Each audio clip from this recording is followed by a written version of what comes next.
Engkanto, multo, tiktik, aswang. Mga karanasang hango sa tunay na buhay, mga kaganapan na mayroong basihan. Bago ko simulan ang kwento, ay dalangin ko sa Panginoon, bigyan tayo ng proteksyon, lakas, at yakapin ang mga taong nagdurusa. In nomine Jesu Christi. Amen.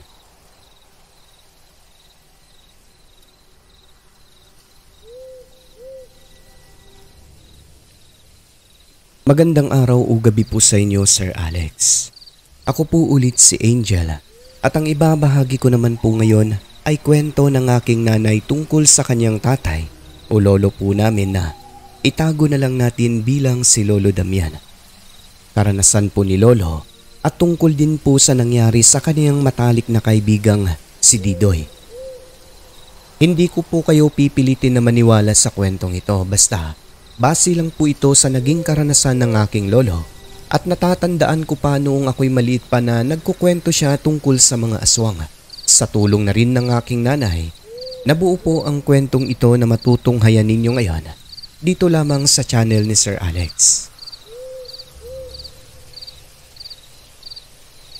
Nangyari po ito sa mga baryo sakop ng South Cotabato. Hindi ko na lang po ididetalye ang pinakalugar ng pinangyarihan bilang pagbibigay respeto na rin sa mga taong naninirahan. Basta, ang lugar po na ito, sir, ay banwa o baryo ng mga Ilonggo na nasasakupan nga ng South Cotabato. Matagal na po itong nangyari, dekada 70 pa kung hindi ako nagkakamali. At tungkol po ito sa naging kaibigan ni Lolo na isang aswang. Tama po ang inyong narinig. Merong kaibigan ng aking lolo na isang aswang na mas matanda sa kanya ng ilang taon. Base sa kwento ni nanay, 25 si lolo at yung kaibigan niya ay nasa mga 30 ang edad. Nagtatrabaho sila sa isang poultry. Doon niya nakilala ang kaibigang si Didoy pero syempre hindi pa ito aswang ng time na yon. Si Didoy ay kapalit ng kamag-anak nitong umalis sa trabaho. Bale, mas matagal ng ilang taon ang lolo ko bago nakapasok itong kaibigan niya. Bagaman matanda na, nakikisama po sa kanila ang taong ito, sir. Mabait, palakwento tapos mapagbigay pa sa kapwa. Tuwing nagkakaroon ng pera, nakakaipon, umuwi talaga ito sa lugar nila upang maghatid ng nila ang pera para sa lola.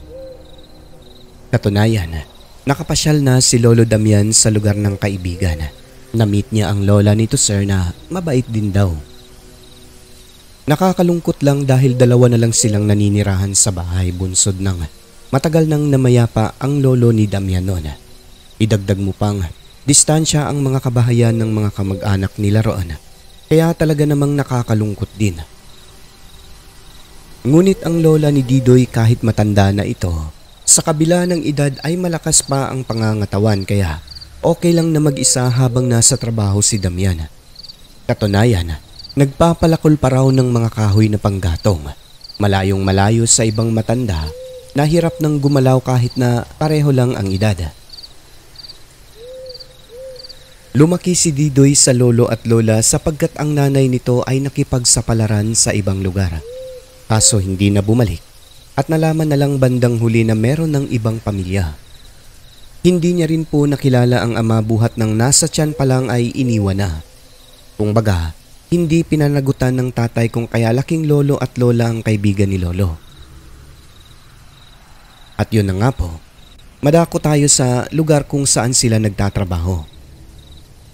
Ayon sa kwento ni lolo, may mga pagkakataon habang natutulog sila sa kwarto ng gabi, tuwing may maulinigan silang aswang o tiktik na dumaan, nagiging paksa ito ng kanilang kwentuhan. Hindi maiiwasan buhat ng sobrang tahimik ng lugar na yon at ang dilim pa ng paligid. Isang beses, yung isa nilang kasamahan gabi ng alas 9, noong may humuning tiktik, Sir Alex, na normal lang naman daw sa lugar na yon napapadaan tuwing gabi. Biniro umano ito at sinigawan kung kaya sinaway ni Didoy kasi yung tiktik, sir, ay bumalik at nagpaikot-ikot sa kubo nila ng ilang minuto bago tuluyang umalis. Saad ni Didoy, "Huwag kayong magbiro ng ganyan. Kung makarinig kayo ng mga huni ng tiktik lalo na sa gabi, huwag niyong biruin lalo na ikaw, Tibor. Akala mo hindi totoo ang aswang? Totoo sila. Pag nagpakita sa inyo yan, baka lalagnatin kayo ng isang buwan."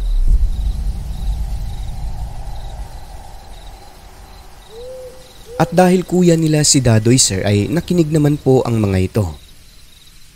"Talaga kuya? Nakakita ka na pala ng aswang?" "Meron kaming kapitbahay na aswang sa lugar namin." "Oo, nakakita na ako." Anong itsura?" "Basta, huwag niyong naisin at hindi niyo talaga magugustuhan." "Talaga? Buti at hindi ka sinaktan kuya." "Hindi naman kasi magkapitbahay kami." "Kapitbahay, harap-harapan kong nakita." "So ano pong nangyari nun? At saka ano pong hitsura?"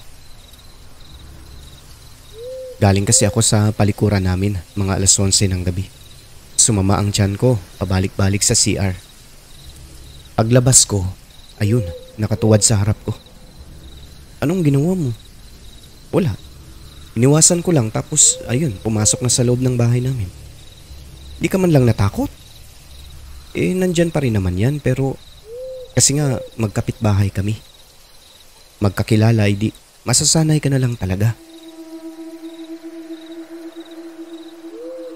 Natahimik na lamang sila noon. Parang hindi pa makapaniwala sina Lolo sa sinasabi ni Didoy. Ngunit simula noon ay hindi na nagbibiro ang mga kasamahan niya tuwing may mauulinigang nilalang sa gabi. Medyo natakot din talaga buhat ng seryosong nagsasalita ang kasama. Idagdag mo pang ang layo-layo ng lugar na pinagtatrabahuan nila at walang ibang nakatayong bahay doon kundi sila lang. Kaya tuwing may napapadaang tiktik, hinahayaan na lang. Si Lolo naman, pinapakiramdaman niya lang sir kung babalik ba. Literal na dumadaan lang naman daw ngunit may isang beses no na humuni ng mahina. Tapos may malakas na pagaspas ng pakpak na hindi nagtagal ay lumapag sa lupa. Pagkatapos ay sinundan daw ng pag-iingay ng mga manok. "Ano yun Kuya Didoy? Aswang?" "Hindi, ibon lang yun. Akin ang flashlight, pupuntahan ko. Dito lang kayo ha." Hindi natakot ang kasama nila sir at pinuntahan talaga ang nag-iingay ng mga manok. Ang isang ipinagtataka ni Lolo, ang flashlight na bitbit ay hindi naman ginagamit. Isang beses Sir Alex, alas 2 pasado ng gabi, nagising si Lolo sa ingay ng tiktik na paikot-ikot sa kanilang kubong tinutulugan. Mahina ang tinig nito, ngunit akala mo nagsasalita at may tinatawag. So pagtingin ni Lolo sa tinutulugan ni Didoy, wala ito sa higaan habang ang isa mahimbing ang pagkakatulog. Sumilip siya sa butas ng dingding. Hinanap ang kasama kung umakyat ba sa poultry, ngunit hindi niya makita kung kaya sa isip-isip pa ni Lolo Damian. Umikot si Didoy. Grabe, bilib talaga ako sa taong ito. Hindi man lang natatakot. Makailang beses nangyari sir na may paikot-ikot na tiktik sa kubo nila sa kaparehong oras o madaling araw. Hanggang sa isang beses pa noon, bigla na lang nagpaalam si Dadoy sa amo nila na uuwi muna sa lugar nito. Bunsod ng may importante umanong bagay na dapat gawin. Naghihintay din daw yung kanyang lola na nagkakasakit. Napakunot noon naman si Lolo Damian sapagkat paano raw nalaman ng kanyang kaibigan na may emergency sa bahay nila gayong hindi pa naman ito umuwi. Wala namang mga kamag-anak na nagpunta para magpaabot ng balita. Kuya Didoy, oh Damian, uuwi ka pala? Oo, kailangan eh. Pero paano mo nalaman na may emergency sa inyo? Juan, nararamdaman ko lang, Damian, kailangan ko munang umuwi. Pautal-utal na sagot ni Didoy na halatang nagsisinungaling. At yun na nga po, umuwi si Didoy sa lugar nila. Matagal ito bago nakabalik Sir Alex. Pag-aakala pa nga nila lolo, hindi na babalik kasi nga mahigit 1 buwan na simula nung umalis. Pagkabalik nito, "Namayat ka Kuya Dadoy ah. Kumusta ka?" "Eto, okay lang. Babalik na ulit sa trabaho." Matindi ang pagkapayat ng kaibigan ni Lolo Damian. Nangingitim pa ang palibot ng mata, maihahalin tulad sa isang taong walang sapat na tulog. Napansin din nila Lolo at ng amo nila Sir na hindi natutulog si Didoy ng gabi, malimit itong nag-iikot-ikot sa buong lugar ng poultry. At ang lagi niyang sinasabi baka meron daw magnanakaw kaya nagigising siya at binabantayan niya ang palibot. Kumbaga, parang naging gwardya daw ang trabaho niya noon sa gabi. Tapos kung matutulog, yun bang alam mong hindi tulog kasi kunyari nakatalukbong siya ng kumot. Ngunit gising daw pala sabi ni Lolo. Tapos lalabas at babalik ng ilang oras. Dito nagsimulang maapektuhan ang trabaho niya Sir kasi tuwing araw ay tulog si Didoy at halos walang lakas sa trabaho kung kaya pati amo nila nagtataka na rin talaga sa ikinikilos nito. Nung tinanong ng amo, wala naman daw problema sa kanya. Hanggang sa isang beses noon Sir Alex, 1:00 ng madaling araw, sinundan ito ni Lolo Damian ng palihim.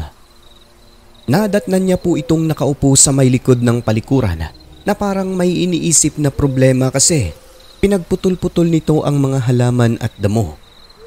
At nang lapitan ni Lolo para sana kausapin, ikinagulat niya ang kanyang nakita.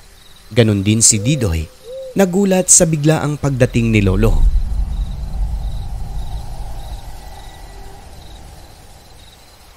Paano ba naman kasi Sir? Ayon sa kwento ni Lolo, kakaiba umano ang hitsura ni Didoy. Pulang-pula ang mga mata at nananayo ang buhok sa ulo tapos nangingitim ang mukha. At naglalaway ito na hindi napuputol. Kaya sa pagkagulat, napaatras talaga ang aking lolo nun kasi akala niya ay hindi si Didoy pero dahil sa kasuotan, nakilala niya pa rin. "Anong nangyari sa iyo kuya?" Hindi agad ito nakasagot Sir Alex sa halip. Yumuko tapos umiyak. Hindi nagtagal ay nagsalita ito. At sinabing parang hindi na umano niya kaya kasi bukod sa iniwan na siya ng kanyang lola, may nararamdaman siyang sakit sa kanyang katawan. Doon lamang nalaman ni Lolo na namatay na pala ang lola ni Didoy. Yun ang dahilan kung bakit bigla ang umuwi si Didoy noon sa lugar nila. Kung nalaman lang daw ni Lolo di sinsanay, nakiburol siya at nag-leave sa trabaho para makilibing. Ngunit hindi lang po tungkol sa pagkamatay ng lola ang bumabagabag sa isipan ni Lolo ng mga sandaling yon kundi yung kakaibang hitsura ng kaibigan ng kanyang madatnan kung kaya tinanong niya talaga ito. Ano ba talagang nangyari sa iyo kuya? Bakit nananayo ang buhok mo? Pulang-pula ang mata mo kanina tapos naglalaway ka pa." Sa maniwala kayo o hindi, umamin si Didoy kay Lolo Damian Sir Alex. "Pwede ba? Atin-atin lang ito. Huwag mong sabihin sa mga kasama natin at kay amo." "Sige, Didoy." "Aswang na ako, Damian. Matatakot ka ba?" "Kanina, medyo. Pero ngayon hindi na kasi kaibigan naman kita eh. Kilala kita. Baka kailangan mo ang tulong ko." Pautal-utal na sagot ni Lolo Sir, pero sa loob-loob niya kumakabog na daw talaga ang dibdib nito sa sobrang takot na baka bigla na lang siyang atakihin ng kaibigan mismo. Ngunit nang ibabaw pa rin sa kanya ang tiwala sapagkat sila nga'y matalik na magkaibigan. "Saan mo nakuha yan, Didoy?" "Maniniwala ka ba kung sasabihin ko sa yung mga lahi kami ng aswang?" "Hindi ko alam. Mabait ka naman kasi." "Hindi naman lahat ng aswang masama. Meron ding mabait tulad ni Lola." "Ha? Aswang si Lola mo?" "Oo, Damian. Alam mo, kaya ako umuwi sa amin kasi sinusundo ako lagi ni Lola rito. Naaawa na ako sa kanya." "Hindi kita maintindihan, Didoy. Tara, doon tayo sa may poultry. Sa may ilaw. Ayos ka na? Okay ka na? Oo, okay na. Sige, doon tayo mag-usap. Natatandaan mo ba nung sinabi kong huwag kayong magbiro sa tiktik na dumadaan? Oo naman. Lola ko yun. Natatandaan mo rin ba nung madalas lumalabas ako ng madaling araw? May tiktik. Minsan may aswang, di ba? Naririnig mo yun eh. Oo. Si lola ko rin yun, ang tiktik alaga niya. Pinapauwi ako, gusto na niyang magpahinga. Sa araw wala na, hindi na makatayo si lola. Sa gabi okay pa naman. Pero wala na talaga eh, kaya umuwi na lang ako. Ayun, tinanggap ko ang bato niya. Nandito na sa akin sa katawan ko pero nahihirapan ako.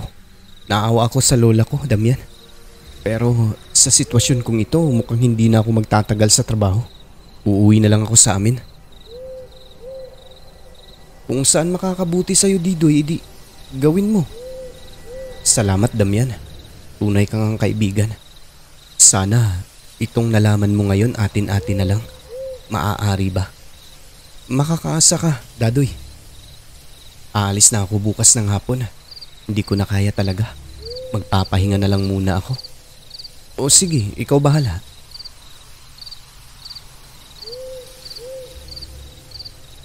Kinabukasan ng hapon ay umalis ang kaibigan ni Lolo Damian, Sir Alex.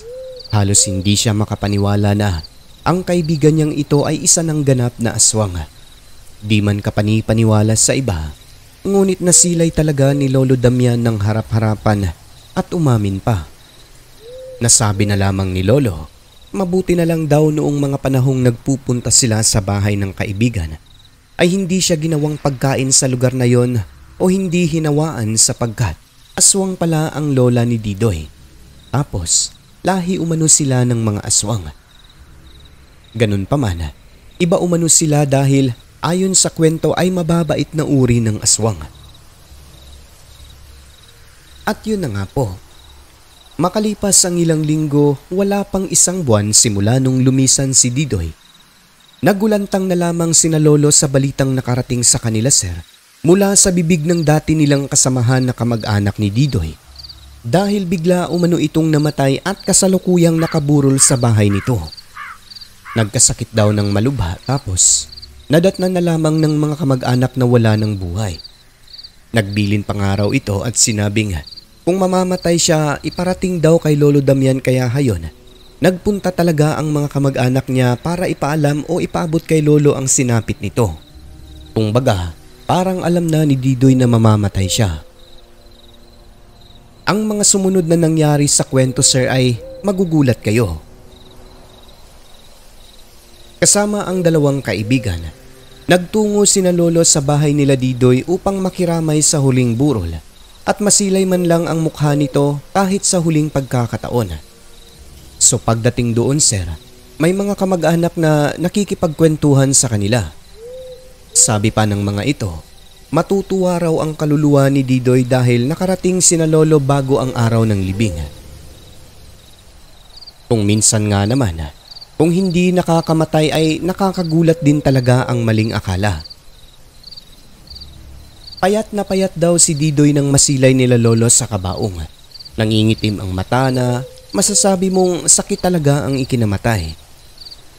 11:00 ng gabi, habang nakaupo sa labas ng bahay nakikipagkwentuhan.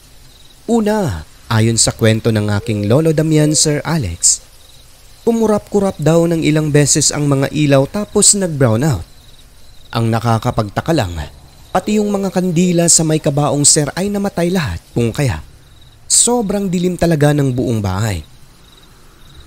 Sinundan pa ng pagbagsak ng mga bulaklak na inakala pang nasagi lang ng kung sino. Pagkalipas ng ilang minuto ay bumalik din naman ang kuryente. Laking gulat na lamang ng mga kamag-anakan ni Didoy, lalo na sina Lolo, sir, nagkagulo lahat sapagkat nakabukas na ang kabaong at wala na sa loob ang bangkay. Yung iba ay normal lang daw ang reaksyon, pero sina Lolo ay nanlaki talaga ang mata kung papaano nangyari iyon at kung sino ang kumuha, na kung tumayo ba ang patay tapos naglakad palayo. Kaya nang dahil sa pangyayari, hindi na iwasan ng tatlo na kabahan at sabi pa ng kasamahan ni Lolo na baka kinuha raw ng aswang. Hindi rin kasi alam ng dalawa na ang mismong namatay ay isang aswang. Pero lumapit daw yung kamag-anak ng namatay at nagbigay ng pahayag sa kanilang tatlo. Anito, ang mga aswang daw ay hindi agad namamatay kung walang tatanggap ng bato.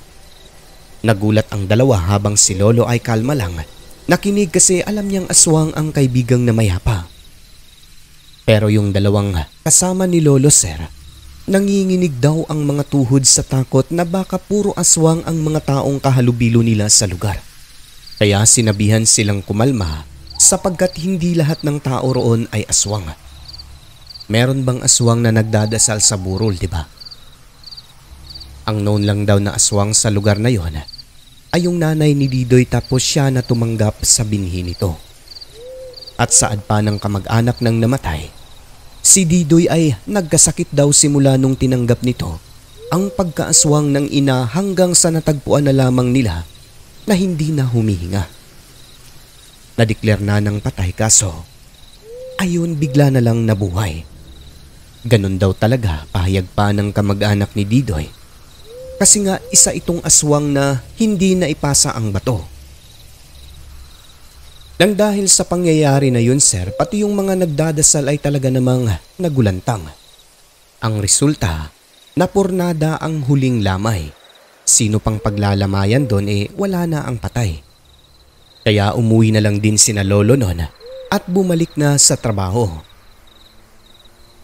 Pagkalipas ng ilang araw sir, sabi ng kamag-anak ni Didoy, inextend daw yung burol nito kasi yung namatay ay nakita nila. Namatay ulit. Naibalik daw sa kabaong ang bangkay at nailibing din agad sa simenteryo. Hindi na nabanggit sa kwento kung may tumanggap ba sa pagkaaswang ni Didoy. Basta namatay daw ito ulit sir at inilibing agad. Kayo, ano kaya sa tingin nyo ang tunay na nangyari noon? May tumanggap ba na ipasa ba ni Didoy ang binhi ng pagkaaswang? O sa pilitan itong nilibing dahil walang gustong tumanggap sa batong itim? Asa sa inyo na po ang pag-uusga. Hindi po kasi nalaman ni Lolo kung ano talaga ang tunay na nangyari sa huli. Basta ang sigurado, nailibing daw ng maayos ang kaibigan niyang si Didoy na isang aswang.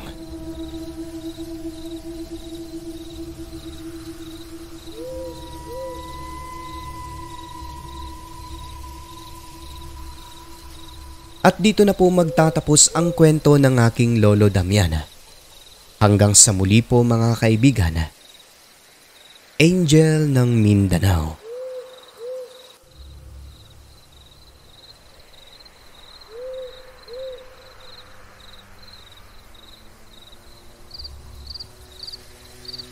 Ang mundong ating ginagalawan ay nababalot ng kaiwagaan na tanging ang Diyos lamang ang siyang may kasagutan. Ako po si Alex at ito ang Southern Mindanao Creepy Experience.